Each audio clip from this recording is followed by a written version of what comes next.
you can here's there are a couple positives for Colorado right now.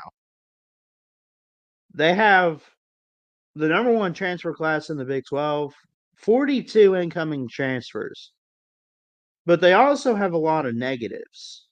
Um, and part of it's the scheduling. They do have more negatives than positives. I will admit the way they're using the portal is really really good, and you have to use the portal today. Dabo Swinney, you have to. Deion knows what's up, but he's got to put it on the field, right? And like I said, and you see by the title, is it just getting worse for Deion and the Buffs going forward? Honestly, you sum it up, I would say so. I think here's the thing. I think it's getting tougher. That's what I mean by is it getting worse? It's getting tougher for Colorado. It's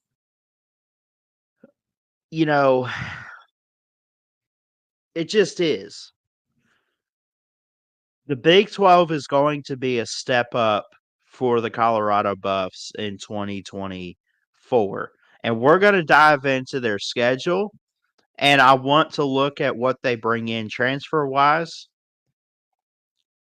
Recruiting is not the best. I mean, they are building by the portal, which is not a bad thing, but it has to go both ways.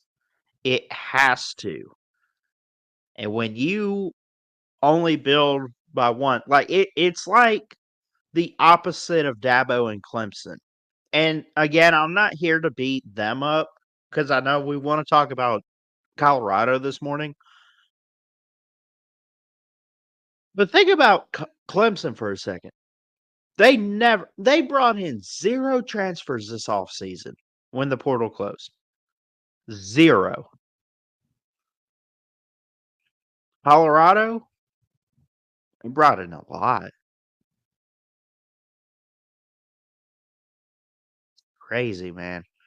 Um, let me I got the portal pulled up, but I need to get to uh here they are. Colorado Buffaloes. Let's see what they got here.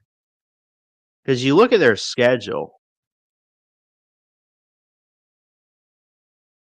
Yeah, and Rooster makes a good point here. He says the reason they're first in the portal is because he got 40 plus players, which is good. But if you look at player stats, he brought in ain't very good. Yeah. You got to get the talented players. And again, I don't want to be one to criticize a player. I never want to be one to put a guy down. But sometimes you do have to call it like it is when it comes to uh, talent. Like, look, some players are just better than others. Some players in college football are just better than others. There's a reason we have 3, 4, and 5 stars. Based on talent in high school, based on performance, the Elite 11, East West Shrine Game, stuff like that down the road. East West Shrine Game, isn't that before NFL actually? Anyway, Senior Bowl, stuff like that. Some players are just better than others. But yeah, and Rooster's making really good points this morning too. He now says, but it's Deion. Why can't Deion recruit? He shouldn't, or he should have players wanting to play for him, but it's not happening for some reason. Something is off. That yeah, I don't know if they looked at it his first year and looked at the record and thought, well, no, it can't happen. But I mean, it's still like it's Deion freaking Sanders. It's kind of like Nick freaking Saban. It's kind of like Kirby freaking Smart. Like, Kirby was a beast at Georgia. Nick Saban was a heck of a head coach. I'm gonna be honest, I don't even know how good of a player he was. I know he played defensive back. And he grew up playing Pop Warner with his dad, but I never really got into Nick Saban as a player. But Deion, it's Deion. It's the name. It's his image. It's his likeness. It's his NIL, basically, right? Think about it. It's who he is that attracts the kids. Let me go ahead and pull this up. Close this ad. Okay. Colorado Buffaloes 2024 transfer portal. We are talking this morning the Colorado Buffaloes in terms of what they've brought in. We want to talk about, if you want, the prime effect. And as you see by our title for the show, at least, I might clip this and upload part of this later on. Is it just getting worse for Deion and the Buffs going forward? And that's really what we want to dive into today, folks. Is what direction are they really heading in? Because they could turn it around this year. Never underestimate a team. But sometimes you got to play the reality card and look at it for what it is. You look back at April 30th and you see it here. A lot of guys either came in or went out. Bishop Thomas, Georgia State. Victory Johnson is a linebacker. He went to, what is this? Cal Poly. I don't even know where. I guess that's California school. They did bring in R.J. Johnson from Arkansas. They did bring in from Florida A&M John Chaney Jr., a linebacker. So they're bringing in some guys. They brought in Savion Riley, is a safety from Miami. Omarion Cooper went to Florida State. I wish there's got to be a way. They brought in a guy from Auburn, um, or at least some of these guys are projected. But I know I got to look back into when the portal, because it should open back up soon, unless it's already open. I know last time I checked it had closed and everything like that, but like look at this long list. And the trend that I notice is for what they've lost, they make up for. But again, I think it's very important to ask, are these guys going to be good on the field? And this one right here, this hurt the most. Kermani McLean, who just got there, recruiting and everything. Kermani McLean, Colorado offers him, finds a way to get him, and now he's enrolled at Florida. Let's see. More players. Jacob Page is gone. Varish Dawson, gone.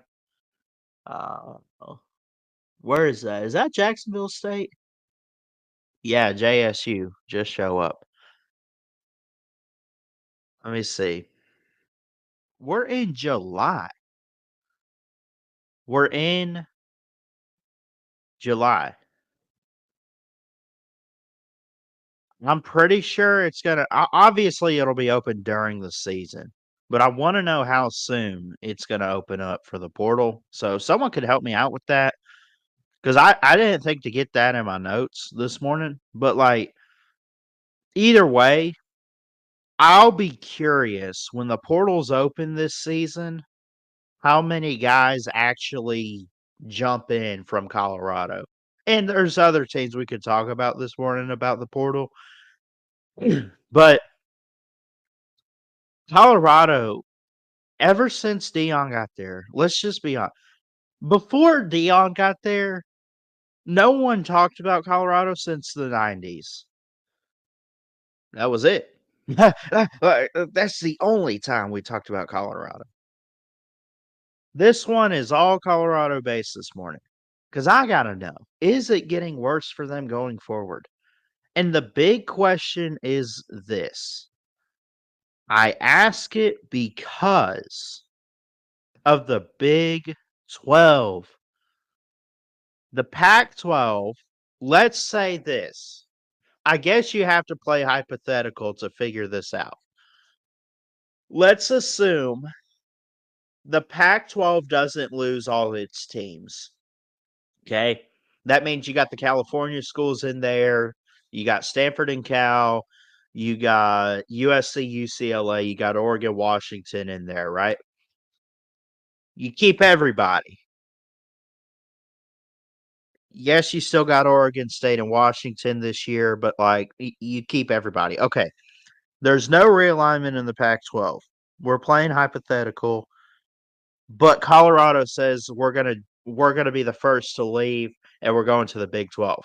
How would you compare the conferences? Let's assume Texas and Oklahoma do go to the SEC, which they are. But you got teams out there like TCU. You got who else? You got Baylor, Oklahoma State, the new teams in Houston, Cincinnati, BYU, UCF. I just named you some pretty good historical programs. I just named you some good teams. Is it gonna get worse? Is it gonna downfall? Here's the scenario, though. Colorado has to do what every other college football team, like Georgia, like Alabama, um, despite the transfer portal, Clemson, uh, you got to do what these big time programs are doing. You got to adapt to the change. You have to. That goes without saying. That goes for everybody. They're going to have to play some good teams. Now, again, looking at FBSschedules.com, I don't know what rankings these teams that this site uses for these teams, but I'm looking at their schedule. Kansas State 20, at Arizona 11, Utah 10, at Kansas 22, Oklahoma State 17. That I just named you 5 ranked teams. And again, I don't know if that's based on FPI, if that's the final rankings of last year. I don't know. But they have a number beside them. But I also think that means something because Kansas State going to be pretty good this year. Arizona going to be a really, really tough. I know Jed Fish went to Washington and all that. Utah is Utah. Kyle Whittingham. Kansas used to be a really bad team.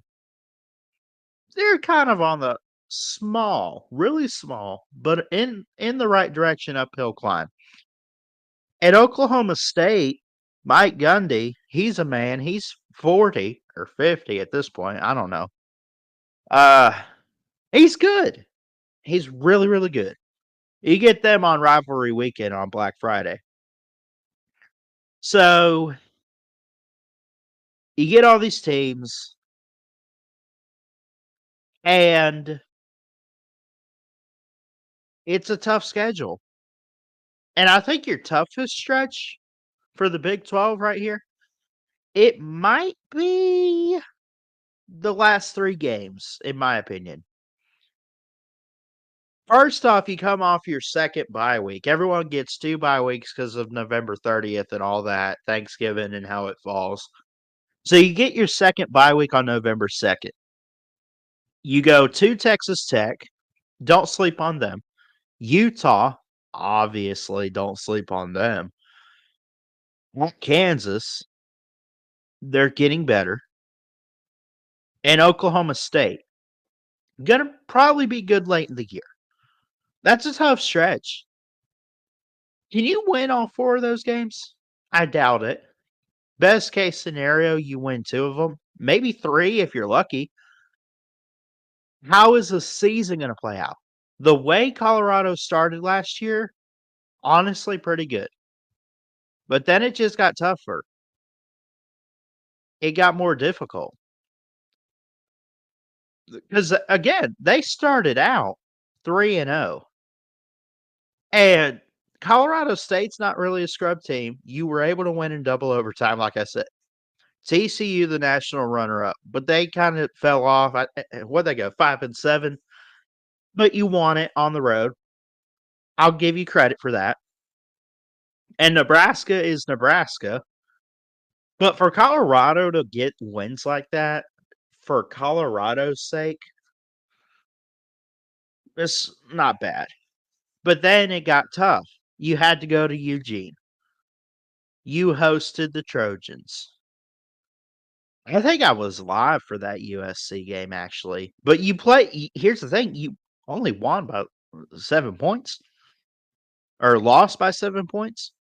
That's not bad. Arizona State, you were able to win. Arizona State was really bad. But to beat programs like that, Arizona State has had some success before, like last year and like pre 2020 decade. We're in a new decade kind of right now. But like the 2010s, Arizona State was okay. Stanford, eh. UCLA, good. Chip Kelly, right? Because here's again my feelings on Colorado. My feelings on Colorado is this: I'm pulling for you. I think a lot of people are pulling for you, Deion, but a lot of people don't think you're fit for the job. And this is the year in year 2 where he turns it around and he proves them wrong, especially going into the Big 12. Like, come on. Year 2 is going to be a defining moment for Deion in this program. And I say, at minimum, just get 6 wins and make a bowl game. If you lose your bowl game, that's fine. I guess it depends on who you play. But don't be setting to the stars of we got to make the 12-team playoff, be one of the best 12 teams, and we got to win a title this year, and we got to do this, we got to do. That's a little bit ways down the road. I think what he's doing, like right now, is interesting. I mean, he's living by the portal, by the way. He's not too much living by recruiting standards. I guess he's trying to, but at the same time, it's not like I don't know. Because when you look in 20, what are we? We're in 2024, but we want to look at 2025 team rankings. When you look at the Big 12, TCU's at the top. Uh, y'all want to go on Twitter and see what's trending in the sports world? I guess we could. Let's see. Let me pull it up real quick. We're done talking about Colorado for right now.